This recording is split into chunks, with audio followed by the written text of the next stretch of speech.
আমার এই রেসিপি দেখে আমার বাড়ির সবাই তো অবাক। মানে খেতে খুব টেস্ট হয়েছিল আর বরকে ইমপ্রেস করার একটা দারুণ টেকনিক বা রেসিপি পেয়ে গেছি বন্ধুরা। তো বর তো খেয়ে খুব মানে প্রশংসা করছে। তো বাড়ির সবাই খেয়েছে, খুবই ভালো বলেছে। আর এটা আজকে একটা নতুন রেসিপি তোমাদের সাথে শেয়ার করছি। আশা করি সম্পূর্ণ ভিডিওটা ভালো লাগবে, স্কিপ না করে দেখো। তো এখানে নিয়ে নিচ্ছি আমি চিকেন, দেখতে পাচ্ছ কেটে মানে সলিড মাংসগুলি নিয়েছি, ধুয়ে কেটে রেখেছি ছোটো ছোটো পিস করে।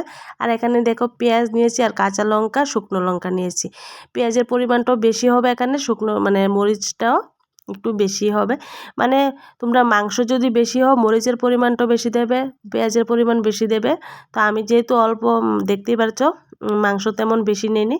তো মরিচগুলি আমি এখন একটা ফ্রাই প্যানে আমি টেলে নিলাম ভালো করে। আর এখানে দেখো একটা কড়াইয়ে বসিয়ে দিয়েছি, 1 গ্লাস জল দিয়ে দিয়েছি। জলটা একটু গরম করে নিয়েছি। তো এখানে দিয়ে দিলাম একটু লবণ। এখন আমি চিকেনটা সিদ্ধ করে নেব। প্রায় 10 মিনিট আমি চিকেনটা সিদ্ধ করে নিচ্ছি হাই ফ্লেমে। ঢাকা দিয়ে রাখবো 10 মিনিট, ঢাকা দিয়ে সিদ্ধ করে নেব। যেহেতু ছোটো পিস করেছি তো সিদ্ধ হতেও বেশিক্ষণ সময় লাগবে না। আর একটু লবণও দিয়ে দিয়েছি। তো চলো 10 মিনিট পরে চলেও আসলাম, সিদ্ধ কিন্তু হয়ে গেছে। আর বন্ধুরা খুব দুর্দান্ত একটা টেস্টি রেসিপি, আমার মানে ত্রিপুরা রাজ্যের সবচেয়ে একটা ফেমাস রেসিপি বলতে পারো, চিকেনের ভর্তা। তো কিভাবে তৈরি করছি দেখো। তো এখানে দেখো আমি যে মানে ভেজে রেখেছিলাম, তেল ছাড়া কিন্তু আমি ভেজেছি, দেখতেই পেরেছো। তেল ছাড়া কিন্তু মরিচগুলি আমি ভেজে নিলাম। আর এখানে একটু আদা আমি থেতু করে নিয়েছি। আর দেখো পেঁয়াজ, এখানে লঙ্কা, আদা আর পেঁয়াজ, তেমন কিছু লাগছে না। তো এখন একটু লবণ দিয়ে দিলাম। বলতে আমি যখন সিদ্ধ করেছিলাম তোমরা দেখেছো লবণ দিয়েছি, এখন হালকা একটু লবণ দিয়েছি মানে স্বাদ মতো। আর দিয়ে দিলাম খাওয়ার তেল। তো এখন আর দিয়ে দিলাম একটু বলতে পারো 1 চিমটে ধনিয়া গুঁড়া।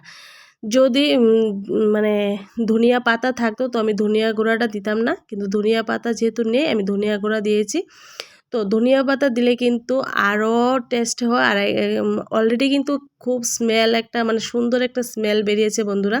তো এটা আমি দেখো হাত দিয়ে মেখে নিয়েছি, মরিচগুলি মানে মেখেছি, হাত দিয়ে ভেঙে নিলাম। তো সবগুলি হাত দিয়ে আমি ভালোভাবে মেখে নিয়েছি। তো এটা ভালোভাবে হাত দিয়ে একদম চটকিয়ে মাখতে হবে। আর এখানে দেখো সেদ্ধ করা চিকেনটা এখন আমি এটার সাথে সবগুলির সাথে এখন ভালোভাবে মিশিয়ে নিচ্ছি। তেমন কিছু লাগছে না। যদি তোমরা ঘরে মানে চিকেন আনো মাংস রান্না করার জন্য, সলিড মাংস কিছু পিস আলাদা করে রেখে দিও, এটা দিয়ে ভর্তা করবে, খুবই টেস্ট লাগে। তো দেখো আমার চিকেনগুলি কিন্তু ভালোভাবে সিদ্ধ হয়ে গেছে। আর এখন একটু আমি ভেঙেও দিচ্ছি। আর দেখতে দেখো বন্ধুরা কতটা লোভনীয় হয়েছে, যেমন লোভনীয় হয়েছে বন্ধুরা খেতে কি বলবো, খুব টেস্ট হয়েছে। মানে আমার তো প্রশংসা পেয়ে নিজেকে অনেক ভালো লাগছে, বলে খুব আনন্দ লাগছে। আর বর তো বলছে মানে কি বানিয়েছি। তো অবশ্যই বরকে একটা মানে সারপ্রাইজ তোমরা দিতে পারো। তো দেখো চিকেনের ভর্তাটা কি সুন্দর হয়েছে বন্ধুরা। আর ধনিয়া পাতা থাকলে উপর দিয়ে ধনিয়া পাতাগুলি যদি দিয়ে দাও আরও টেস্ট হয়। আর খুব সুন্দর স্মেল বেরিয়েছে। তো আজকে রেসিপি কেমন লেগেছে অবশ্যই কমেন্ট করে জানিও। যদি ভালো লাগে প্লিজ চ্যানেলটা সাবস্ক্রাইব করে দিয়ে আমার পাশে দেখো নতুনত্ব ভিডিও পাওয়ার